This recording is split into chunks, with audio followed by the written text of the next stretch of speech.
Hello दोस्तों, नमस्कार। SM किसी चैनल में मैं आप सभी का दिल से बहुत बहुत स्वागत करता हूं।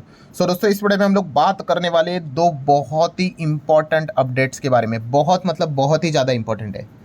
देखिए, फिलहाल तो बाजार की क्या स्थिति चल रही है अलग से बताने की ज़रूरत नहीं है। सबकी यहाँ पे बैंड बजी पड़ी हुई है, सबके पोर्टफोलियो डेली डैमेज यहाँ पे हो रहे हैं।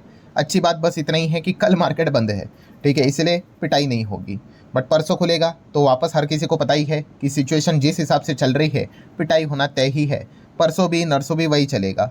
हम कह सकते हैं दोस्तों, बाजार में काफ़ी हेवी लेवल का प्रेशर देखने को मिल रहा है और जो प्रॉब्लम है वो रुकने का नाम नहीं ले रही है। पहले बोलते हैं ना, बिगर बिगेस्ट प्रॉब्लम बड़ी होती जा रही है day by day day by day day by day. Usually क्या होता है कि day by day situation normal हो जाती है, ठीक है। इवन दो जंग चल रही है, जैसे कि रशिया यूक्रेन, उनकी भी जंग 3 साल से चल ही रही है, मोर देन दैट। बट एक टाइम के बाद हाँ भाई, उसका जो इम्पैक्ट है वो धीमे धीमे नॉर्मल हो गया। बट यहाँ पे अगर देखा गया, जैसे जैसी चीज़ें आगे बढ़ रही है, सिचुएशन बैड टू वर्स्ट लगातार होती जा रही है। और प्रॉब्लम क्या है दोस्तों, जैसे कि मैंने आप लोगों को यहाँ पे बताया कि मिडल ईस्ट से रिलेटेड एक एक पार्टी धीमे धीमे करके वॉर ज्वाइन करते हुए देखने को मिल रही है, डायरेक्टली हो या इनडायरेक्टली।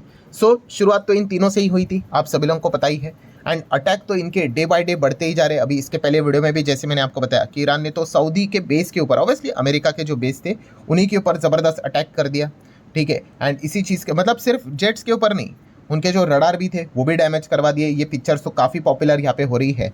बट प्रॉब्लम क्या हो रहा है दोस्तों, जिस चीज़ के चलते ये अब घटनाएं आगे बढ़ रही है, ग्लोबल लेवल का जो टेंशन मीटर है, लेवल है, वो एकदम एक्सट्रीम हायर लेवल पे जाते हुए देखने को मिल रहा है। एंड खास करके अब दो चीज़ें ऐसी है दोस्तों, ये अगर चीज़ें अगर हो गई, क्योंकि इनकी प्रोबेबिलिटी काफ़ी ज़्यादा देखने को मिल रही है। बोलते हैं ना कि बारिश ऐसे ही नहीं होती है, बादल जब बहुत ही घने बादल आ जाते हैं तब बारिश स्टार्ट हो जाती है। बस वही डर है दोस्तों कि घने बादल यहाँ पे छा चुके हैं।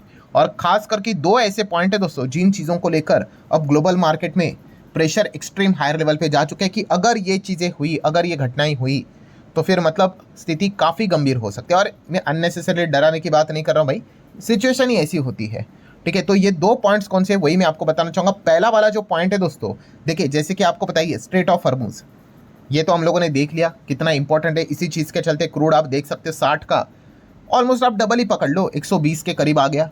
किस चीज़ के चलते, स्ट्रेट ऑफ हॉर्मुज़। और स्ट्रेट ऑफ हॉर्मुज़ की बात कर ले, यहाँ से लगभग 20% ऑयल हम लोग को ट्रेड होते हुए देखने को यहाँ पे मिल जाता है। तो दोस्तों, ऐसा ही एक और भी पर्टिकुलर एरिया है। ऐसा थोड़ी ना होगा कि पूरी धरती पे एक ही ऐसा इंपॉर्टेंट एरिया है, और भी एरिया रहते हैं। तो वैसे दोस्तों, एक और एरिया है जिसका बोला जाता है gate of tears. Yes, and ये भी अगर हम लोग बात कर ले दोस्तों, ये भी काफ़ी एक डेडलीस्ट सी रूट हम लोग को देखने को मिल जाता है, काफ़ी इंपॉर्टेंट है। क्या है इसका, बोला जाता है गेट ऑफ टीयर्स। अभी आप बोलोगे गेट ऑफ टीयर्स, ठीक है, ये एग्जैक्टली कहाँ पे देखने को मिल जाता है। तो ये देखिए, ये रहा मिडल ईस्ट, ये वाला कौन सा एरिया, यस ये है एसओएच, स्ट्रेट ऑफ हॉर्मुज़। ये वाला जो एरिया दिख रहा है ना आपको, इतना सा छोटा सा, यस यही है दोस्तों वो गेट ऑफ टीयर्स। आप देख सकते हो यहाँ से भी बहुत कुछ व्यापार हम लोग को होते हुए देखने को मिल जाता है। और ये इंपॉर्टेंट क्यों है पता है, कि यहाँ से अगर आप जाओगे, ये देखो यहाँ से आप चीज़ों को कनेक्ट करके आप आगे यहाँ पे यूरोप पे बढ़ सकते हो। अगर यूरोप पे जाना है ना, तो ये समंदर मार्ग से तो आपको इधर से ये गेट ऑफ टीयर से यहाँ पे जाना पड़ेगा, रेड सी को टच करना पड़ेगा, सुएज कैनल को टच करना पड़ेगा, एंड देन आगे बढ़ना पड़ेगा, ठीक है। एंड अगर इस एरिया को अगर कुछ हुआ तो आपको लिटरली पूरा, आप कह सकते हो 10-15 दिन घूम के जाना पड़ेगा। ये एरिया इतना पर्टिकुलरली इंपॉर्टेंट होता है। क्या इसको गेट ऑफ टीयर्स ही बोला जाता है? नहीं, इसका एक्चुअल नाम ये है, ठीक है, आप यहाँ पे पढ़ सकते हो। ये जो नाम हम लोग को देखने को मिल रहा है, जिसको आप चाहो तो कह सकते हो बैब मलदाम स्ट्रेट। तो ये जो स्ट्रेट हम लोग को देखने को यहाँ पे मिल रहा है, एसओएच जितना ही काफ़ी इंपॉर्टेंट देखने को यहाँ पे मिल जाता है। बट खास करके इसको गेट ऑफ टीयर्स यहाँ पे बोला जाता है। अब आप बोलोगे ऐसा क्यों, तो इसके पीछे बहुत बड़ा एक कारण है, वो मैं आपको ज़रूर बताऊंगा। बट फिलहाल आप देख सकते हैं इसका लोकेशन कहाँ पे।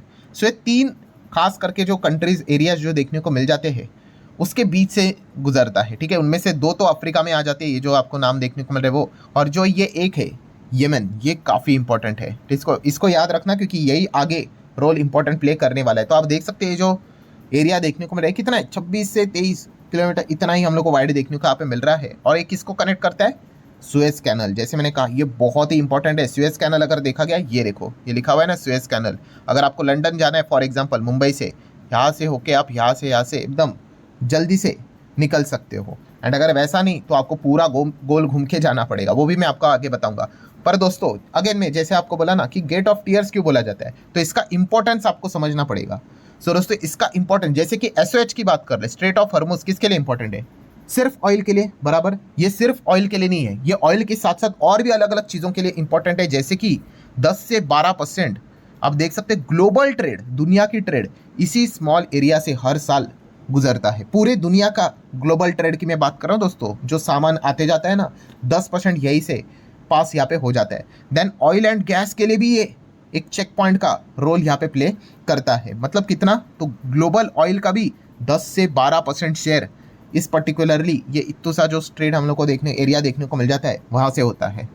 ठीक है, मतलब आप कह सकते हैं स्ट्रेट ऑफ हॉर्मुज लगभग 20%, यहाँ से 10 से 12%। बट यहाँ से सिर्फ ऑयल नहीं जाता है, ऑयल के अलावा और भी चीज़ें हम लोग को ट्रांसपोर्ट होते हुए देखने को मिल जाती है। और जैसे अभी मैंने आपको बताया कि नो इजी ऑल्टरनेटिव, कि अगर ये पर्टिकुलर गेट अगर क्लोज हुआ, बंद हुआ, तो शिप्स को पूरा ऑल द वे राउंड यहाँ पे घूम के जाना पड़ेगा, जिसके लिए 10 से 14 एडिशनल दिन लगेंगे। 10 से 14, जस्ट इमेजिन, 2 हफ्ते एक्स्ट्रा लगेंगे। इसके चलते क्या होगा? कॉस्ट ऑफ गुड्स, जो पेट्रोल डीजल का खर्चा रहेगा, मतलब जो भी आप शिप लेके जा रहे हो उसका खर्चा कितना बढ़ेगा। ठीक है, मतलब ये देखो, ये मैप से आपको समझ में आएगा कि अगर आपको मुंबई से यहाँ पे जाना है लंदन, तो ये देखो इस एरिया से इतना जल्दी, वरना पूरा आपको ऐसा गोल घूम के यहाँ पे जाना पड़ेगा।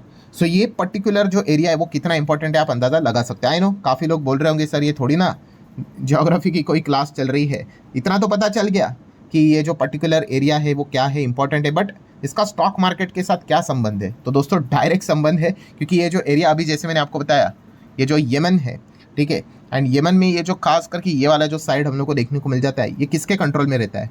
हुतीस के कंट्रोल में रहता है। एंड हुतीस की अगर बात कर रहे हैं दोस्तों, तो आपको पता है वो ईरान के प्रॉक्सी भी यहाँ पे हम लोग को देखने को मिल जाते हैं, और ये बहुत बार क्या करते हैं, इस पर्टिकुलर एरिया के ऊपर अटैक भी करते हैं, एंड इस चीज़ के चलते इस एरिया को डिस्टर्ब करने की भी कोशिश यहाँ पे करते हैं। तो इसीलिए आप देख सकते हैं सिक्योरिटी वाइज अगर हम बात कर ले, तो यस बहुत सारे ड्रोन, मिसाइल हम लोगों को, जो मर्चेंट शिप्स वहाँ से जाती है ना, वो हुतीज रिबल्स के द्वारा हम लोग को देखने को मिल जाती है। और ये जो हुतीज रिबल्स है, ये ईरान के द्वारा ही हम लोग को सपोर्ट के थ्रू आगे बढ़ते हुए देखने को मिल जाते हैं। इसलिए अमेरिका का जो एक डिमांड था ये भी था कि प्रॉक्सी वॉर ईरान रोक दे। प्रॉक्सी मतलब इन्हीं के थ्रू जो डिस्टर्बेंस क्रिएट करता है, ये भी चीज़ें ईरान यहाँ पे रोक दे। वो जो 15 लिस्ट थी ना कंडीशंस की, उसमें ये भी था। एंड अभी हुआ क्या दोस्तों, 2 दिन पहले आपने देखा होगा कि Iran back हुतीज join the war with attack against the Israel. Yes, यहाँ पे हुतीज ने इजराइल के ऊपर अटैक कर दिया पहली बार। पहला तो बताया गया कि ये फेक है, ऐसा है नहीं, बट बाद में खुद यमन के जो ह्यूतीज हैं उन्होंने ये जो क्लेम था उसकी रिस्पॉन्सिबिलिटी भी एक्सेप्ट कर ली कि हाँ, कि उन्होंने ये अटैक किया है फर्स्ट टाइम जब से वॉर स्टार्ट हुआ है तब से। मतलब पॉइंट क्या है दोस्तों, ये जो इफ बट की बात यहाँ पे हो रही है कि अगर हुतीज भी अगर इस वॉर में फुल फ्लेजेड वे में अगर यहाँ पे एंटर कर अगर जाते हैं, ठीक है, सो काफ़ी ज़्यादा सिचुएशन खराब यहाँ पे हो सकती है, क्योंकि यही चल रहा है अभी डर का माहौल कि अगर हुतीज अगर आ गए तो ये क्या कर सकते हैं, रेड सी को ब्लॉक कर सकते हैं। रेड सी मतलब वही जो अभी मैंने आप लोगों को ये जो एरिया बताया ना, ये वाला इंपॉर्टेंट, यही तो आगे जो है रेड सी एंड ऊपर सुएज कैनाल। सो इसको ब्लॉक करने की ताकत इनके पास है। एंड अगर ये ब्लॉक हुआ, अभी मैंने आपको बताया कि ये कितना इंपॉर्टेंट एरिया है, क्योंकि यही से बहुत बड़ा व्यापार हम लोग को होते हुए देखने को मिल जाता है। सो अगर ये हुआ तो सिर्फ ऑयल के प्राइजेस नहीं, ये बाकी चीज़ों को भी, इलेक्ट्रॉनिक गैजेट्स हो, दुनिया भर की चीज़ें, ट्रेड जो चलता है उसको डिस्टर्ब करने का दमखम रखता है। तो इसीलिए ग्लोबल लेवल की जो टेंशन है वो इस पॉइंट के चलते, जब ये खबर आई कि हुतीज ने भी इसराइल के ऊपर अटैक कर दिया, एंड अभी इसराइल एंड अगर अमेरिका क्या इन चीज़ों के चलते क्या हुतीज को भी टारगेट करने की कोशिश करेंगे, नहीं करेंगे, वो तो बात की बात है। बट अगर ऐसा हुआ एंड अगर उन्होंने इस चीज़ के चलते गेट ऑफ टीयर्स की अगर बात कर ले, उसको अगर उन्होंने क्लोज यहाँ पे कर दिया, तो सिचुएशन बद से बदतर हो जाएगी। फिर बाजार कहाँ पे जाएगा आप अंदाज़ा भी नहीं लगा सकते। सिमिलर वे, ये तो एक पॉइंट हो गया। सेकंड, अगर ग्लोबल टेंशन की बात कर ले, सेकंड इफ की अगर हम लोग बात कर ले, वो क्रूड को क्या कर सकता है और ऊपर लेकर यहाँ पे जा सकता है, ठीक है, वो भी चीज़ मैं आप लोगों के सामने रखना चाहूँगा। सो सेकंड पॉइंट कौन सा है दोस्तों, डोनाल्ड ट्रंप, ठीक है, यही तो सारी चीज़ें यहाँ पे स्टार्ट यहाँ पे हुई है, फसाद की जड़। सो ट्रंप यहाँ पे क्या कर रहे हैं दोस्तों, आप सभी लोगों को पता ही है, उन्होंने बोल के भी बताया कि आने वाले समय में वो यहाँ पे ईरान का हर जो आइलैंड जो हम लोग को देखने को मिल जाता है, यस, इसको वो सीज कैप्चर करने की कोशिश यहाँ पे करने वाले हैं, ठीक है। एंड इसके ऊपर भी मैंने वीडियो बनाया था। यस, ये जो पर्टिकुलरली जो आइलैंड है वो कितना इंपॉर्टेंट है, 90% ईरान का जो ऑयल का बिजनेस है वो यही से होता है, क्योंकि यहीं पे सब कुछ स्टोरेज देखने को मिल जाता है। इनफैक्ट यहाँ पे जो मिलिट्री बेसिस थे उसके ऊपर अमेरिका ने अटैक किया था, बट ऑयल वालों का अटैक नहीं किया था। क्यों? ऑब्वियसली भाई, ऑयल को उड़ाएंगे तो फिर जंग लड़के फ़ायदा क्या? अल्टीमेटली उनको ऑयल ही तो चाहिए अमेरिका को।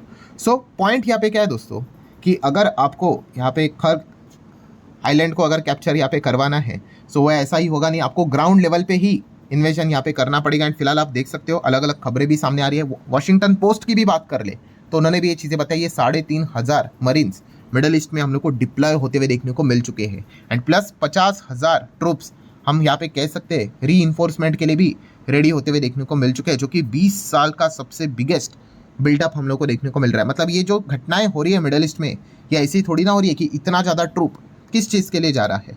सो डॉट को कनेक्ट करके अगर हम देखेंगे दोस्तों, तो ये तो यही चीज़ बता रहे हैं कि पेंटागन की बात कर ले, अमेरिका की बात कर ले, वो तैयार ही कर रहा है कि ग्राउंड लेवल पे ऑपरेशन यहाँ पे करने के लिए। एंड अगर ऐसा होता है तो आप सभी लोगों को पता है ये वॉर तो अगली दिशा में ही चली जाएगी। एंड इसका मेजर परिणाम कैसे होगा दोस्तों, तो मेजर परिणाम होगा स्ट्रेट ऑफ हॉर्मुज कंप्लीटली फिर बंद हो जाएगा। अब स्ट्रेट ऑफ हॉर्मुज किसके लिए बंद है? अमेरिका के लिए बंद है, वेस्टर्न कंट्रीज जो अमेरिका को सपोर्ट करे उनके लिए बंद है, बाकी देशों के लिए जैसे इंडिया की बात करें, चाइना, रशिया, पाकिस्तान, ठीक है, कुछ देशों के 4-5 देश के नाम उन्होंने बताए थे, उनके लिए स्ट्रेट ऑफ हॉर्मुज यहाँ पे ओपन है। बट अगर यहाँ पे अटैक हो जाता है तो एक कंप्लीटली बंद यहाँ पे होगा। एंड यही चीज़ हम लोग को देखने को मिल रहा है, आप यहाँ पे देख भी सकते हो। Trump has to open the strait of Hormuz, and इसके लिए उनको ग्राउंड फोर्सेस का ही इस्तेमाल करना पड़ेगा, अन्यथा ये होगा नहीं। एंड ट्रम्प जो भी धमकियां दे रहे हैं, आपको पता होगा 6 अप्रैल तक की धमकी में क्या है, यही तो धमकी है कि SOH को सबके लिए ओपन कर दो, वरना हम आपके एनर्जी इंफ्रास्ट्रक्चर के ऊपर अटैक करेंगे। सो यही खेल हम लोग को फिलहाल तो देखने को यहाँ पे मिल रहा है। ईरान ने तो बोल दिया कि भाई अगर आप ग्राउंड लेवल से आते हो तो वेलकम टू हेल। एंड देखा गया तो आपको लिटरली डेली बहुत सारे कॉफिन की भी रिक्वायरमेंट यहाँ पे पड़ेगी। आपके स्वागत के लिए हम रेडी है। 4 दिन पहले भी हमने खबर सुनी थी, देखी थी कि लगभग 10 लाख फाइटर्स ईरान ने ऑलरेडी डिप्लॉय करके रखे हुए हैं, जहाँ पे उनको लगता है कि अमेरिका ग्राउंड लेवल से एंटर करेगा वहाँ पे। सो सिचुएशन आप अंदाज़ा लगा सकते हो दोस्तों। कंक्लूजन क्या है कि यस, कि ये जो चीज़ें यहाँ पे चल रही है वो बद से बदतर होते हुए देखने को मिल रही है। एंड अगर ये 2 इफ़ अगर सच होते हैं जो कि उस दिशा में जाते हुए देखने को मिल रहे हैं, तो बाजार की क्या हालत हो सकती है आप अंदाज़ा लगा सकते हो। ऑयल संकट काफ़ी बढ़ जाएगा और ज़्यादा दिक्कत यहाँ पे हो जाएगी। और सरकार अभी तक जो पेट्रोल डीजल के दाम को कुछ ना कुछ इधर उधर करके बर्डन खुद के ऊपर ले रही है, वो भी मतलब एक लिमिट तक ही कर सकते हैं, उसके बाद तो वो चीज़ें उनको पास ऑन करनी पड़ सकती है। एंड नॉर्मली लेवल पे अगर पेट्रोल डीजल के दाम बढ़े तो ट्रांसपोर्टेशन महंगा, इन्फ्लेशन बूम हो जाएगा, और फिर रेट कट भूल जाओ, मार्केट की हालत तो ख़राब यहाँ पे हो ही जाएगी। सो ये 2 चीज़ें ऐसी है, वो लिटरली हम कह सकते हैं महाविनाश की ओर यहाँ पे चीज़ें लेकर जा सकती है। हम तो बस यही प्रे करेंगे ये चीज़ें यहाँ पे ना हो, बट टू बी ऑनेस्ट इसके चांसेस काफ़ी कम नज़र यहाँ पे आ रहे हैं, क्योंकि अमेरिका भी अभी फंस चुका है, ठीक है, अभी वो भी पीछे यहाँ पे हटने के चांसेस काफ़ी ना के बराबर यहाँ पे लग रहे हैं। हो गया तो अच्छी बात है, वरना ग्राउंड लेवल पे अगर ये चीज़ें अगर एक्टिविटी स्टार्ट हुई तो आप देख ही लोगे कि बाजार की हालत क्या यहाँ पे हो ही जाएगी। सो ठीक है दोस्तों, जितने इंपॉर्टेंट पॉइंट्स थे सारे मैंने आप लोगों के सामने रख दिए। वीडियो हेल्पफुल लगा होगा, चाहो तो लाइक एंड शेयर कर सकते हो। मिलते हैं नेक्स्ट वीडियो में, तब तक के लिए बाय बाय।